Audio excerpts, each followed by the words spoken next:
ಇವತ್ತು ಭಾರತೀಯ ರೆಸಿಪೀಸಲ್ಲಿ ಹೊಟ್ಟೆ ಮೆಣಸಿನಕಾಯಿನ ಪಲ್ಯ ಬಾಳೆಹಣ್ಣಿನ ಸಲಾಡ್ ಮಾಡೋದು ಹೇಗೆ ಅಂತ ನೋಡೋಣ ಬನ್ನಿ. ಸಲಾಡ್ ಮಾಡೋಣ. ಬಾಳೆಹಣ್ಣನ್ನು ರೆಡಿ ಮಾಡಿ ಇಟ್ಕೊಂಡಿದ್ದೀವಿ.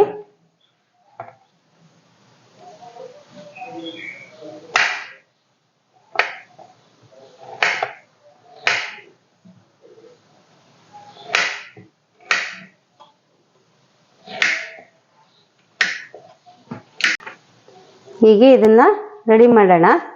ಈಗ ಇದನ್ನ ಒಂದು ಬೌಲಿಗೆ ಹಾಕೋಣ.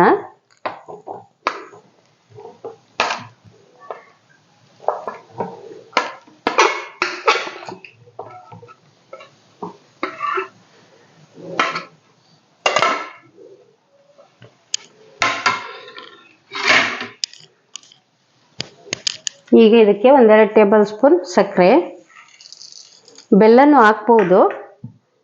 ಒಂದು ಅರ್ಧ ಬೌಲು ಕಾಯಿ ತುರಿ,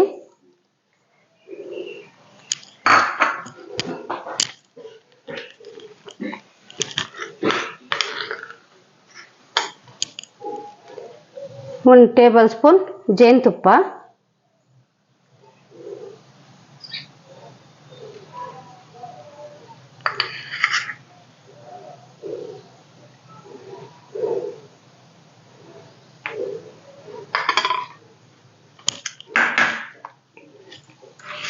ಇಷ್ಟನ್ನು ಹಾಕಿ ಇದನ್ನ ಈ ಥರ ಮಿಕ್ಸ್ ಮಾಡೋಣ. ಚಪಾತಿಗೆ ತುಂಬ ರುಚಿಯಾಗಿರುತ್ತೆ. ಪಲ್ಯ ಮತ್ತು ಬಾಳೆಹಣ್ಣಿನ ಸಲಾಡು ಕಾಂಬಿನೇಷನ್ ಆಗಿ ಚೆನ್ನಾಗಿರುತ್ತೆ.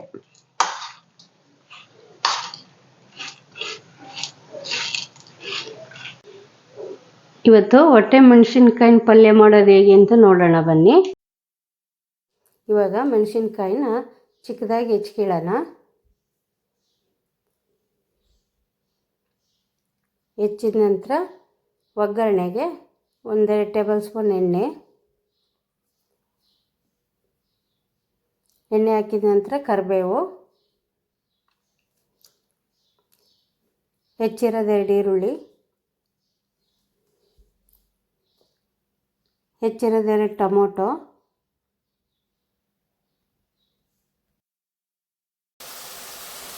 ಇವಾಗ ಹಚ್ಚಿಟ್ಟಿರೋ ಹೊಟ್ಟೆ ಮೆಣಸಿನ್ಕಾಯಿನ ಇದಕ್ಕೆ ಹಾಕೋಣ.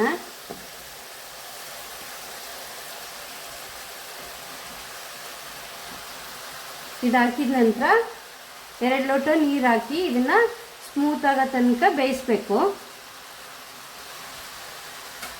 ಈಗ ಇದಕ್ಕೆ 2 ಲೋಟ ನೀರು ಹಾಕೋಣ.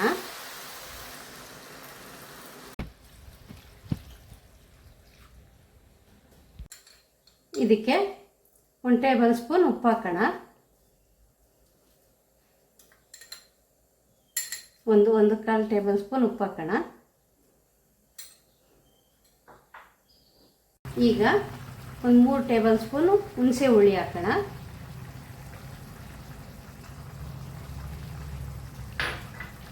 ಅದಾದ ನಂತರ ಇದು ಹುರಿಗಡಲೆ ಪುಡಿ, 3 ಟೇಬಲ್ ಸ್ಪೂನ್ ಹುರಿಗಡಲೆ ಪುಡಿ ಹಾಕೋಣ. ಈಗ 3 ಟೇಬಲ್ ಸ್ಪೂನ್ ಹುರಿದಿರೋ ಕಡಲೆ ಬೀಜದ ಪುಡಿ ಹಾಕೋಣ.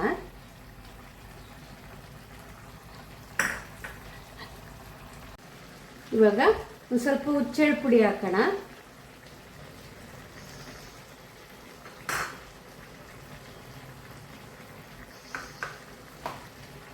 ಅದಾದ ನಂತರ ರುಚಿಗೆ ತಕ್ಕಷ್ಟು ಬೆಲ್ಲ ಹಾಕೋಣ.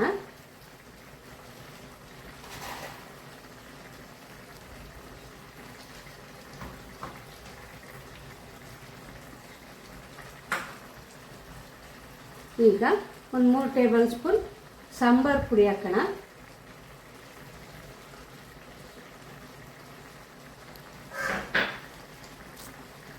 ಇದಾದ ನಂತರ ಲಾಸ್ಟಲ್ಲಿ ತುರಿದಿಟ್ಟಿರೋ ಕಾಯಿ ತುರಿ ಹಾಕೋಣ. ಇಷ್ಟನ್ನು ಹಾಕಿ ಈಗ ಮಿಕ್ಸ್ ಮಾಡೋಣ ಇದನ್ನು. ಇದು ಹೊಟ್ಟೆ ಮೆಣಸಿನಕಾಯಿನ ಪಲ್ಯ ರೆಡಿ ಆಯಿತು. ನೋಡಿ ಫ್ರೆಂಡ್ಸ್, ಈಗ ಹೊಟ್ಟೆ ಮೆಣಸಿನಕಾಯಿನ ಪಲ್ಯ ಮತ್ತು ಬಾಳೆಹಣ್ಣಿನ ಸಲಾಡ್ ರೆಡಿಯಾಗಿದೆ.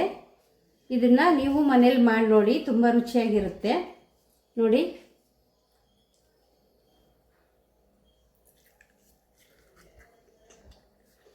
ನೋಡಿ ಹೀಗೆ ನೀವು ಮನೆಯಲ್ಲಿ ಮಾಡಿ ನೋಡಿ. ಈ ವಿಡಿಯೋ ಇಷ್ಟವಾದಲ್ಲಿ ಲೈಕ್ ಮಾಡಿ, ಶೇರ್ ಮಾಡಿ, ಸಬ್ಸ್ಕ್ರೈಬ್ ಮಾಡಿ. ಧನ್ಯವಾದಗಳು.